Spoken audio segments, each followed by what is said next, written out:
जय श्री कृष्ण दोस्तों, व्यसना फैमिली में आपका स्वागत है। दोस्तों, सावन का बहुत ही पावन और पवित्र मास चल रहा है और सावन सोमवार का बहुत अधिक महत्व माना जाता है।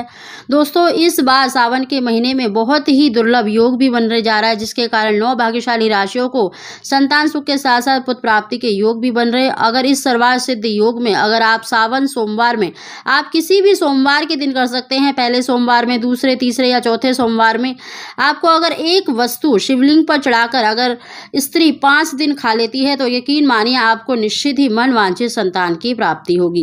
दोस्तों, उसकी जानकारी देने से पहले अगर अभी तक आपने मेरा चैनल सब्सक्राइब नहीं कर रखा तो सब्सक्राइब जरूर कर लें, बगल में बेल आइकन को भी दबा दें, जिससे मेरी आने वाली सभी लेटेस्ट वीडियो का नोटिफिकेशन सबसे पहले आप तक पहुंच सके। दोस्तों, इस उपाय को आप सावन सोमवार में कभी भी कर सकते हैं। आपको सावन सोमवार में देखिए पूरी विधि विधान से भगवान शंकर का पूजन करना है। अगर पति पत्नी मिलकर करें तो बहुत ही अच्छा है, नहीं तो दोनों में से कोई भी कर सकता है। इस उपाय को देखिए आप सावन सोमवार में कभी भी कर सकते हैं। सोमवार के दिन आपको भगवान शंकर का पूजन पूरे विधि विधान से करना है। उनकी प्रिय वस्तु भांग, धतूरा, बेलपत्र अवश्य ही लेने हैं और साथ ही जो हम उपाय बता रहे हैं उसके लिए आपको देखिए 2 केले लेने हैं और 50 ग्राम शिवलिंगी के बीज लेने हैं। और साथ ही देखिए पंचामृत से आपको भगवान शंकर का पूजन करना है। पंचामृत में आप गाय का दूध, दही, घी, शक्कर, गंगा जल इस तरह से मिलाकर आप चाहे तो 1 लोटा बना सकते हैं, नहीं तो आप 1 बाल्टी में बनाकर आप शिवलिंग का अभिषेक कर सकते हैं। सबसे पहले देखिए गणेश जी पर थोड़ा सा जल चढ़ाएं ओम गणेशाय कहते हुए, और उसके बाद शिव परिवार पर थोड़ा थोड़ा जल चढ़ाएं और शिवलिंग पर पतली सी धार करते हुए शिवलिंग पर आपको ओम नमः शिवाय कहते हुए जल अर्पित करना है। इस तरह से जल अर्पित करें, उसके बाद शुद्ध जल से स्नान कराएं, चंदन तिलक अवश्य लगाएं, अक्षत भी अवश्य चढ़ाएं और अगर आप जो भी वस्तु ले गए हैं भांग धतूरा वो अवश्य ही ओम नमः शिवाय कहते हुए शिवलिंग पर चढ़ाएं। और पूजा करने के बाद सबसे आखिर में आपको दोनों केलों को अपनी मनोकामना बोलकर शिवलिंग पर चढ़ा देना है और साथ ही आपको देखिए शिवलिंग के बीज भी अवश्य ही शिवलिंग पर चढ़ा देना है। आप उन 50 ग्राम शिवलिंग के बीज में से थोड़े से बीज लेकर आपको शिवलिंग पर अवश्य ही अर्पित कर देना है। धूप दीप जलाकर भगवान शंकर की आरती और माता पार्वती की आरती अवश्य ही करें और अपनी मनोकामना भगवान शंकर के सामने तो अवश्य बोलें और साथ ही नंदी जी के बाएं कान में भी आपको अपनी मनोकामना अवश्य ही बोलनी है।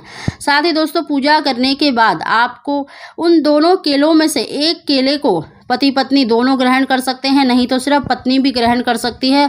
और जो शिवलिंगी के बीज आपने लिए हैं उनको आपको दूसरे दिन से ब्रह्म मुहूर्त में चाहे तो आप साबुत निकल लें 1-1 चम्मच, या तो आप उसका पाउडर बनाकर भी अगर आप पुत्र की इच्छा रखते हैं तो बछड़े वाली गाय के दूध से ग्रहण कर लें, नहीं तो अगर सिर्फ संतान की इच्छा है तो आपको सिर्फ गाय के दूध से ही ग्रहण करना है।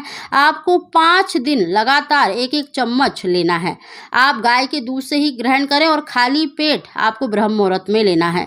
भगवान शंकर की कृपा से आपको निश्चित ही मन वांछित संतान की प्राप्ति होगी। दोस्तों, आपको शिवलिंग के बीज 5 दिन तो अवश्य ग्रहण करने हैं और जिस दिन आप इस उपाय को कर रहे हैं सावन सोमवार में, पूजा करने के बाद आपको 1 बेल पत्र भी अवश्य उठाकर लाना है और सोमवार की रात्रि को ही अपनी नाभि पर रखकर सोना है। भगवान शंकर का ध्यान करें, उनसे प्रार्थना करें, संतान सुख की, पुत्र की जो भी इच्छा है उसको बोलकर आपको नाभि पर रखकर जो चिकनी साइड होती है बेलपत्र की उसको रखकर सोना है और दूसरे दिन उस बेलपत्र को किसी भी वृक्ष के नीचे अपने घर के गमले में डाल दें। यकीन मानिए भगवान शंकर और माता पार्वती की कृपा से आपको मन वांछित संतान की प्राप्ति अवश्य ही होगी।